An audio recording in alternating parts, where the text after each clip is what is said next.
Welcome to Real Estate Investing Secrets. We're all looking for freedom and the opportunity to live better, more fulfilling lives. But most of us were trained our entire lives to work for someone else and chase their dreams. How can we use real estate investing as a vehicle to achieve financial freedom? My life is dedicated to answering your real estate investing questions and helping you build an investing business that allows you to change your life and the world around you, and to enable you to turn your dreams of financial freedom into a reality.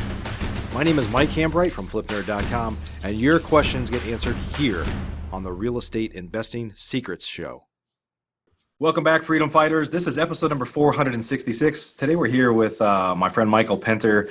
He operates in the New York market, and we're going to talk about operating in a market like New York today. It's a whole different animal if you're not there.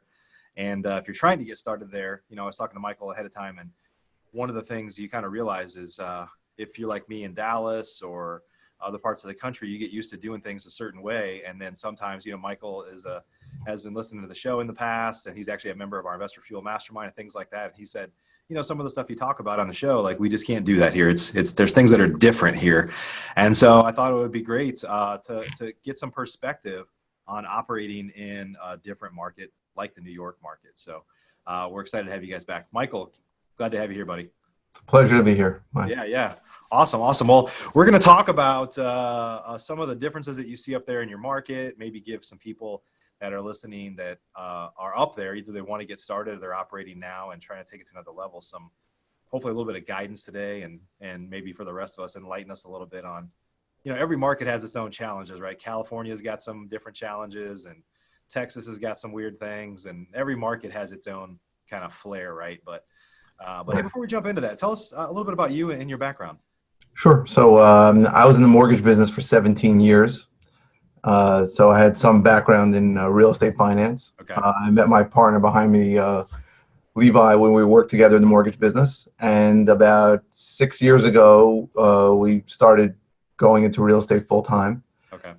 For about 4.5 years, all we did was buy at live auctions and online auctions. And we bought more properties every year, and we made more money every year. But about 2 years ago, we started realizing that the market here had peaked, or it leveled off at least. And we didn't want to get into longer term projects. And we started investigating wholesaling and wholetailing. So instead, I'd say every property we did for the first 4 years was almost a gut rehab, a complete gut rehab. We did almost everything in the property, and our goal was to make it the nicest house in the neighborhood. Sure. Which those are pretty heavy rehabs up there, right? Yeah, and it was complicated. I mean, our average whole time was between 6 and 9 months. Yeah. Wow. And we made a lot of mistakes, but because the market was on its way up, the market sort of saved us on a bunch of deals where maybe we didn't do things right, but we sold it we made money, I think, on every deal for the first 4 years. Yeah, that's awesome. But then we started investigating wholesaling and wholetailing, and we've been really shifting towards that over the last 2 years. We started doing our own marketing finally, and we're now getting into a situation where we can get consistent results, and we're still growing, and we're much happier with our current business model than our previous. Yeah, that's great. Yeah, I think, like every market is different. I think one of the things that happened is because you guys are attorney-driven state, like the foreclosure process just took a lot longer in a lot of the areas of the Northeast. So some of the stuff that you guys are feeling now, or that you felt a couple of years ago when it was drying up, had already happened in other parts of the country a few years prior, right? So like it's just like the foreclosure activity in like Texas markets for the most part was never as significant. And when it happened, the cycle was a lot faster than what you saw there. So you basically kind of realized what we saw here maybe a couple of years later. So yeah, that's awesome. And inevitably, everything here is slower in the process. Yeah. And inevitably people start to realize like, hey, if I want to be in this business, I got to find a way to buy direct from seller. Right. Yeah. For us, it was a big hit in the head when we realized that we couldn't be buying at auction, fighting with other rehabbers if we're gonna not rehab. Yeah. We needed to go direct to seller and buy cheap enough that we can sell to other rehabbers, or cheap enough that we can do minimal work and sell it into the retail market. Yeah. And that was a big deal for us. Yeah, and the auctions, as you know, and I know people that buy here. I mean, we have some other friends that still buy at the auction, but it's difficult. I mean, sometimes the winner is the loser, right? So Absolutely. it's real easy for that to happen. So let's talk about when you first started in the business, some of the challenges that you faced, and maybe try to tell us some of those lessons in a way to where other people that are looking to get started in New York, New Jersey, in the far Northeast there, and other markets, some of the challenges that they might face, they need to be prepared to overcome. Sure. So I'm really going to talk about more of the challenges we discovered over the last 2 years when we shifted into a direct-to-seller model. Okay. Because Yep. first few years we were buying and rehabbing, but in the challenges we face, the biggest challenges is the length of the sales cycle. So someone wants to get started in this in the New York area, the time between, when you go online and you see gurus or people explaining how this works, and they say, go buy a list, go driving for dollars, and you go out there and you'll get a deal in 2 months and you'll make money in 30 days. That may work in other states, but in New York, the time between when we started investing heavily into marketing, we spent a lot of money every month.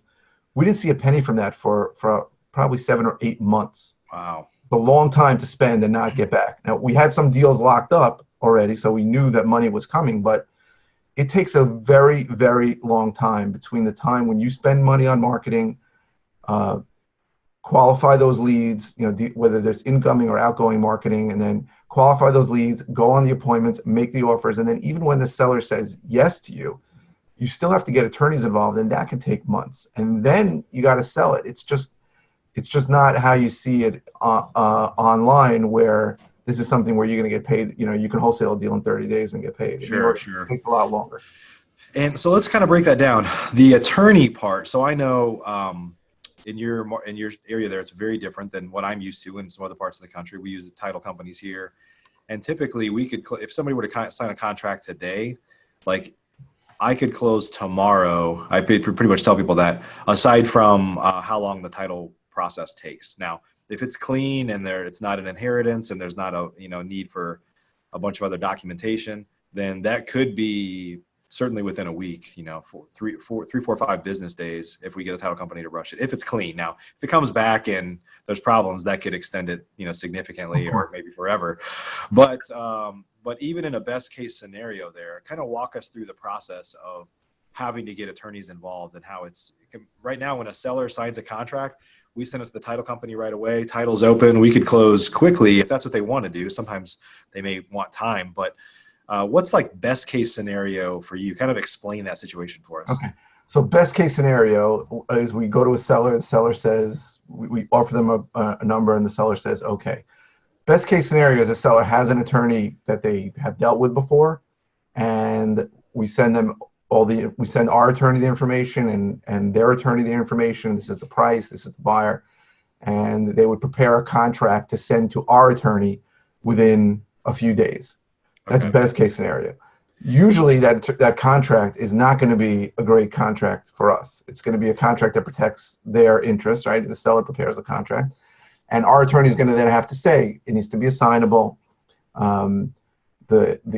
Another big part of it here is the EMD, the earnest money deposit, the down payment. In other places you put $100 down. Here, standard in the entire state is 10%. So if we're buying a property for $300,000, they're going to want us to put $30,000 down. Wow, yeah. And you can always negotiate that, but Sure. I can't put $100 down, and I can't put $500 down. Yeah. Maybe they'll go for $5,000. Usually they're going to want $10,000 or $20,000. So Wow. that's a negotiation process. Now, our attorney knows we want to lock this up quickly, and he understands what we do. But their attorney is trying to justify his $1,500 to $2,500. Yeah, the more back and forth there is, the better it is for the attorneys, probably. Exactly. So he's going to go back and he's going to say, we've had attorneys we had sellers who told us they didn't mind us assigning, and the attorney said, I don't want my client, I don't want it to be assignable. Right. That happens. The attorney feels like he's got to be the mentor and give guidance to the seller. Got to justify his expense. Yeah. Justify his expense, and sometimes the sellers are not so sophisticated. And I know we've talked about this before, but it's pretty standard that a seller would want to use, or do you recommend they use your attorney, or for like legal reasons? He can't. He's not allowed to use our attorney. We can refer an attorney to him, but he can't use our other attorney we're going to use to represent us. Okay. Can't. It's a conflict of interest. So Yeah. So best case scenario, they would resolve those issues in a week, 10 days, and then we'd send it in and it would get under contract in, let's say, 2 weeks. That would be best case scenario. Right. It rarely takes that. Sometimes it takes 2 months.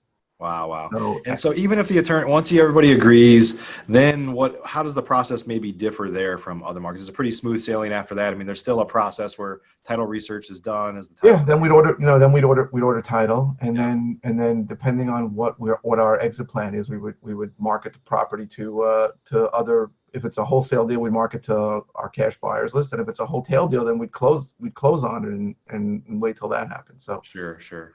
yeah, And if you're going to wholesale it, I mean, I guess if you're going to start marketing it, you have to wait till the entire attorney process is done, right? I mean, you yeah. don't technically have a contract even at that point. So No, we're not protected until it's signed by us and then by them, and our EMD is deposited.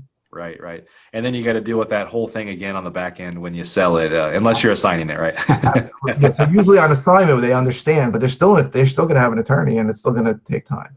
And what's ironic is I know there's a guy up in the Albany area who's trying to do this without attorneys, and he gets the sellers to sign something that says they can't. But it scares us because we honestly believe, since it's so standard in the state to use attorneys, that if we bought something from a seller who didn't use an attorney, we'd be concerned that they'd be able to cancel the contract later. Yeah, right, right.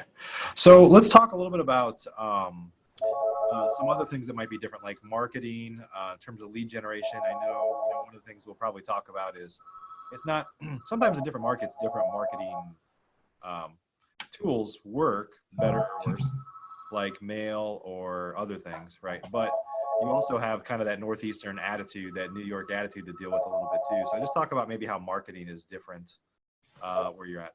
Sure. So there's definitely, I would say, in New York, people have their guard up more than in a lot of other parts of the country, and they assume that something is a scam or somebody's going to rip them off more here than in other parts. So Yeah. we get a lot of take me off your lists, and I'm sure you get them everywhere. But Yeah. I think in New York, there's more people who assume that somebody's trying to take advantage of them. So you have to take that into account on whatever lead generation channel we use. We use a lot of different lead generation channels. We use pay-per-click, which is better because that's obviously somebody who's coming into us. They We're found not you, reaching out right? to them. We use direct mail, and I've had somebody report us to the Better Business Bureau because they said they were on the do not mail list. There is no such thing as a do not mail list, and I had to explain that to the Better Business Bureau. But that happens. So you need to have a pretty thick skin here, because you're going to get people telling you that you're the worst kind of person in the world. Yeah. Yeah, it's interesting. So in the last show that we published, it was with Trevor Mock, Investor Curate, and we talked a lot about where kind of lead gen is going, and a lot of it is around building relationships and building that online reputation and things like that. And I think that's even more important. It's important everywhere, but it's even more important where you're at, because it sounds like, I mean, in true New York style, like people's bullshit meters are going off before they even open your letter or before they even pick up the phone, right? They're like, Absolutely. and Absolutely. so, We get that a lot. yeah, People. We've been doing RVMs, ringless voicemails, and yeah, we get calls that are unbelievable with people screaming. I mean, we dropped a 20-second voicemail into their phone, right. and we get people screaming at us that we're trying to steal the house from them. Right, right, right. Well, so does that make, and I know you're, a lot of the lead gen, kind of paid lead gen you've been doing is fairly recent, like over the past couple of years, but so do you think things like where they seek you out, pay-per-click where they had to go research you, the importance of your website, those things seem to be even more important, where you're at.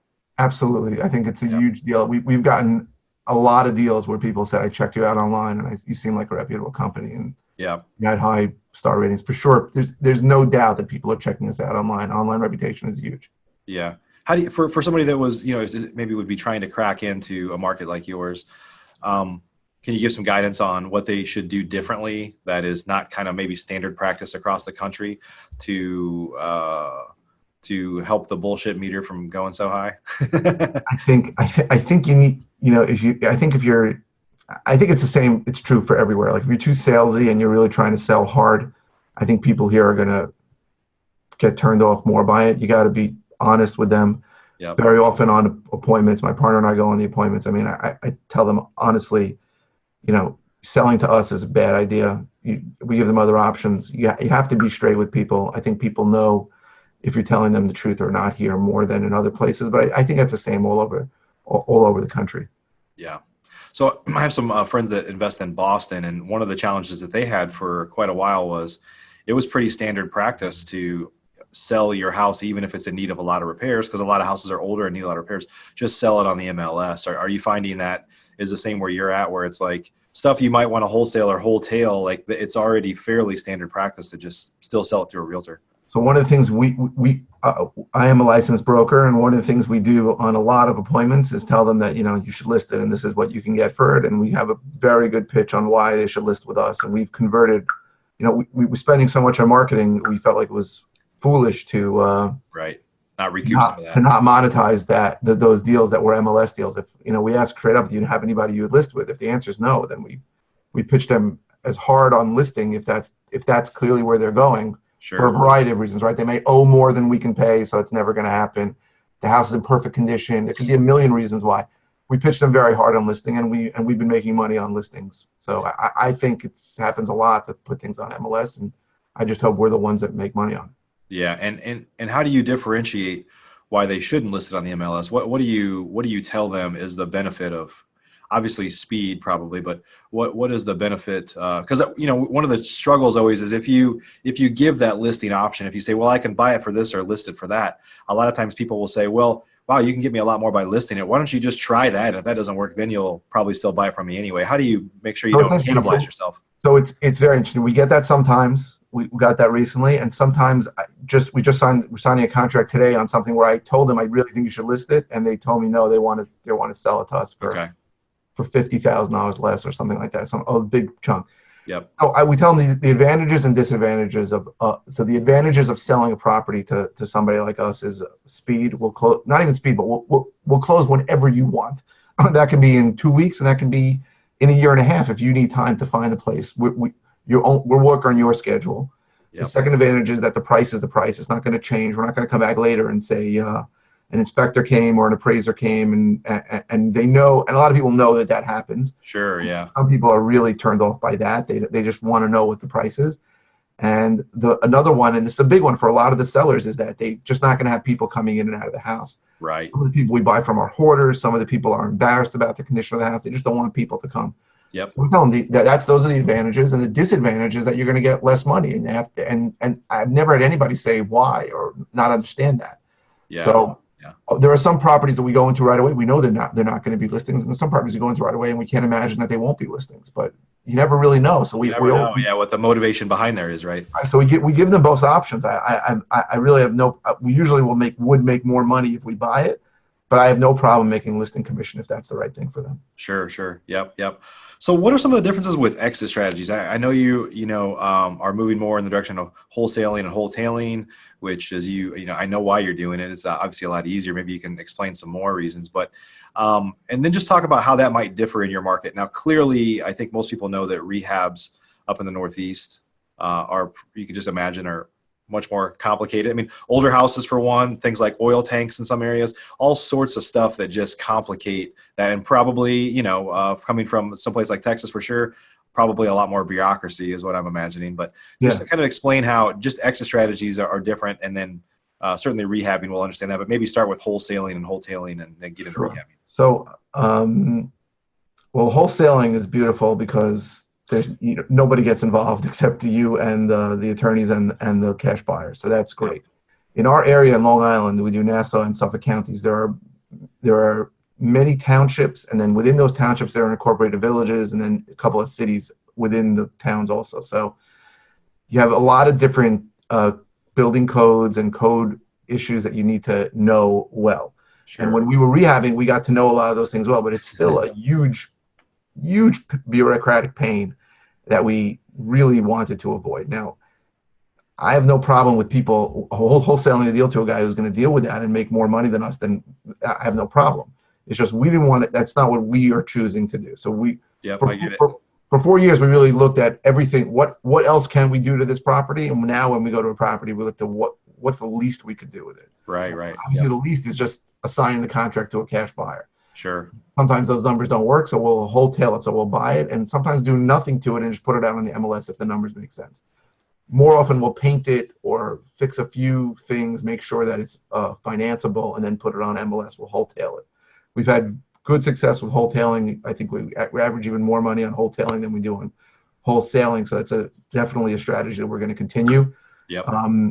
But the bureaucracy of the different building departments in our area is just staggering. I almost don't even understand it. But we go into a small village that's got like 5,000 or 6,000 people, and there's 18 full-time employees working there in the building department. I don't get it, but those people have to justify their municipal salaries too. So they make your life miserable. And we if I never had to file a permit again the rest of my life, I could. Yeah, I get it. I've rehabbed hundreds of houses, and I have a good contractor that's made it easy for me. We built a great relationship, but there's no doubt that, in fact, I have, we have, I'll just give you an example. We recently closed I generally buy one house at a time from a seller, but this seller we bought two houses from. They had two rental properties. They wanted to sell them. One of them we wholetailed, and they both needed about the same level of work, actually. One of them we decided to rehab, and one of them we decided to wholetail.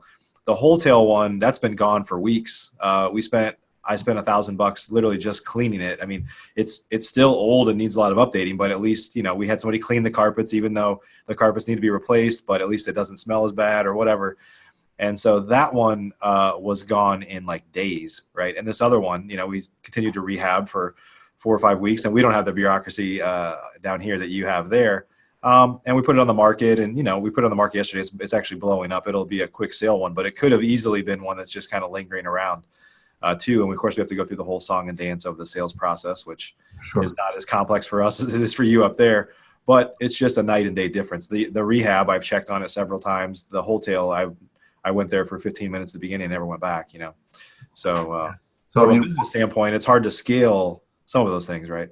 Yeah. So one of the things we were recognizing a couple of years ago is that the prices for the completely renovated properties and the prices between property, let's say a 10 out of 10 or a 9 out of 10, and the difference between that and the price of a house that was like a 6 out of 10 or a 7 out of 10, where it was just okay, or even a 5 out of 10, was narrowing. So when we first started, you wanted top dollar. There was a big difference between top dollar and a house that had a kitchen from 30 years ago. But what we're seeing now, we're still seeing it, and we saw it we've been seeing it for a few years, is that there are people that really watched the market run away from them. And let's say they wanted to buy a house for $400,000, and everything in their neighborhood was going for $450,000, $475,000.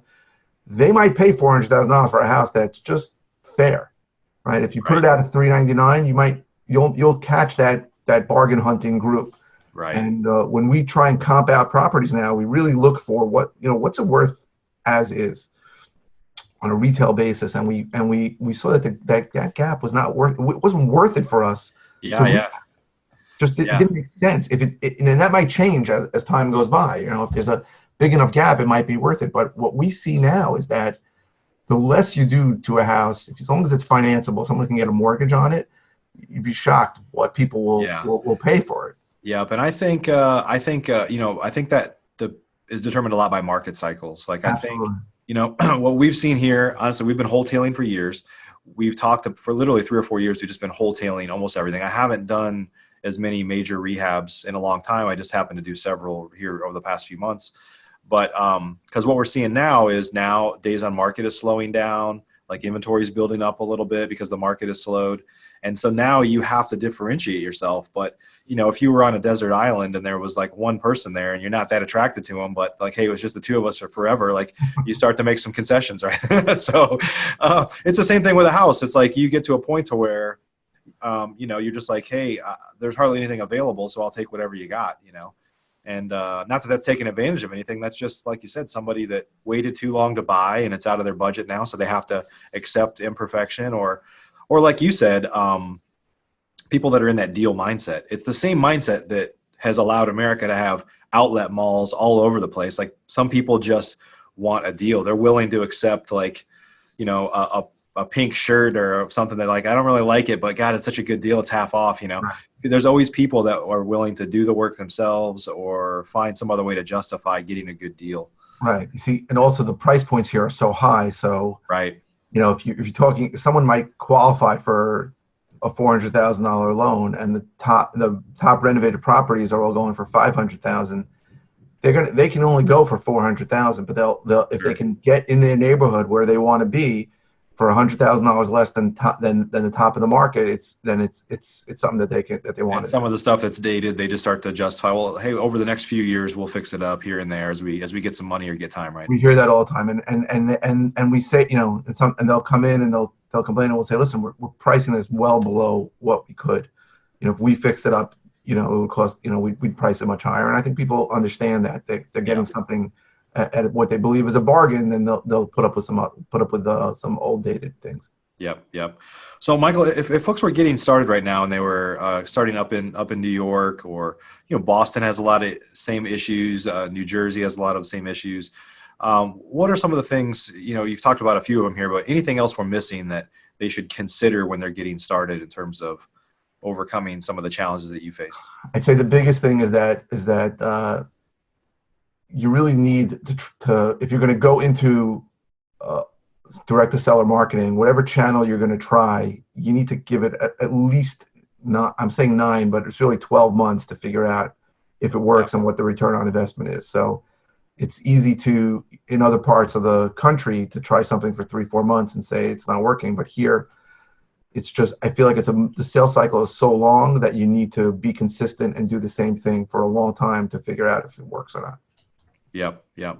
And the sales cycle is long too. You have, I probably, unlike other markets, which has just been around for a lot longer, you probably have a lot more kind of multi-generational ownership type stuff, right? People have owned houses for a long time. They moved into the house that mom used to live in. There's a lot more of that stuff because the pricing is higher, right? So that just the Yeah, decision-making time is a lot longer too, I would expect. absolutely. I went on an appointment today where the guy bought the house from his parents, and we recently bought a house, and there's an occupant that we want to remove, and he said his father died in the house, and he's fighting us, you know. So yeah, there's a lot of what you're saying going on for Yeah. sure.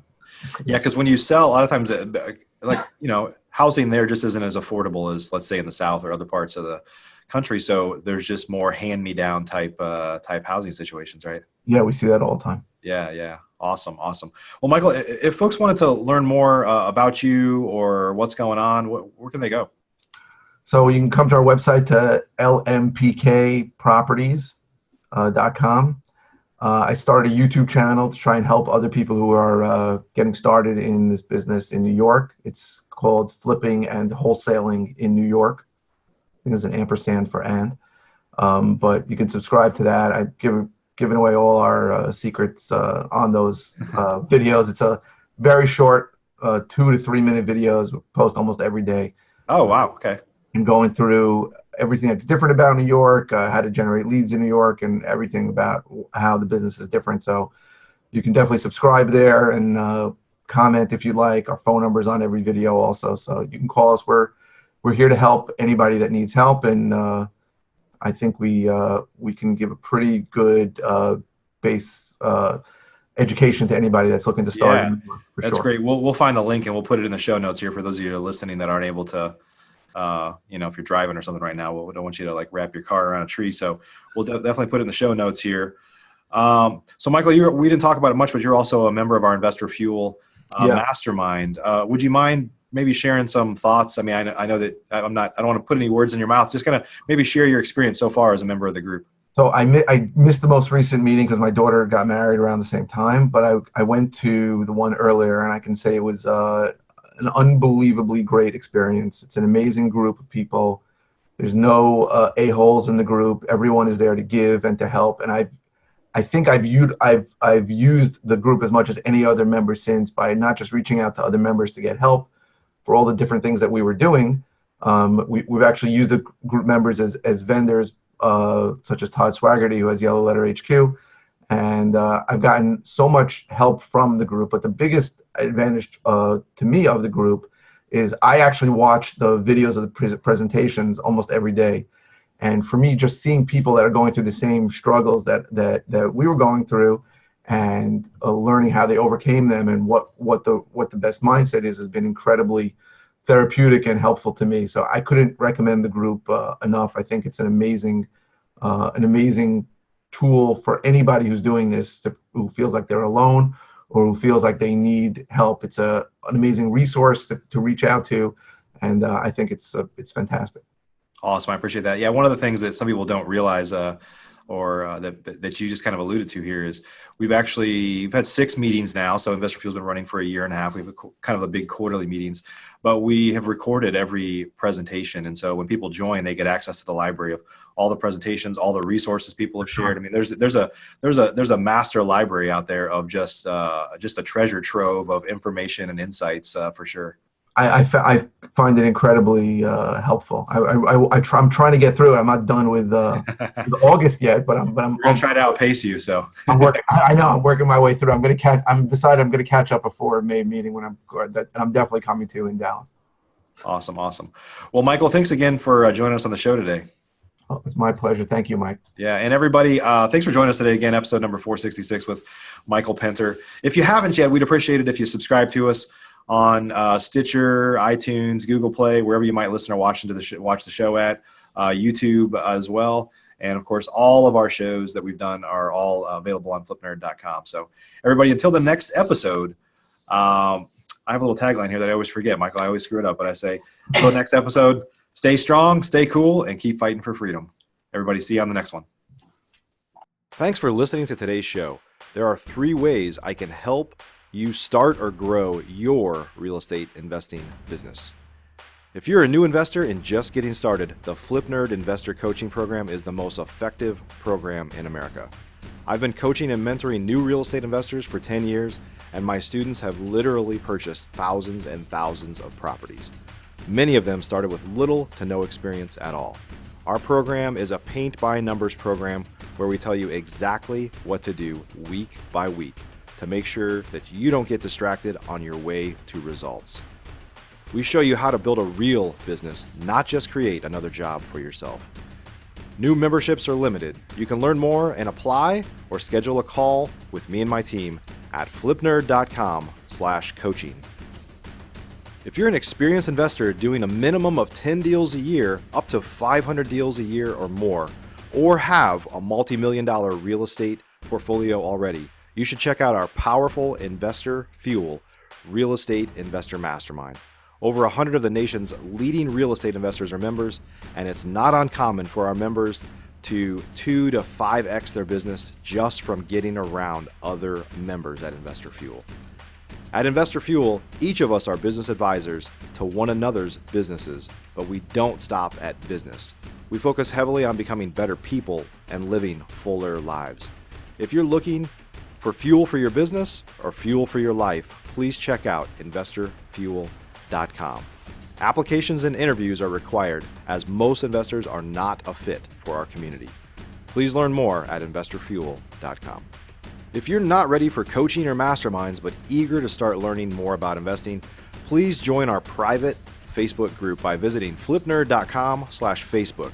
New members get access to free training from us right here at flipnerd.com. And it's a community to safely ask your questions, a great place to get started. Simply go to flipnerd.com/Facebook to request your access today.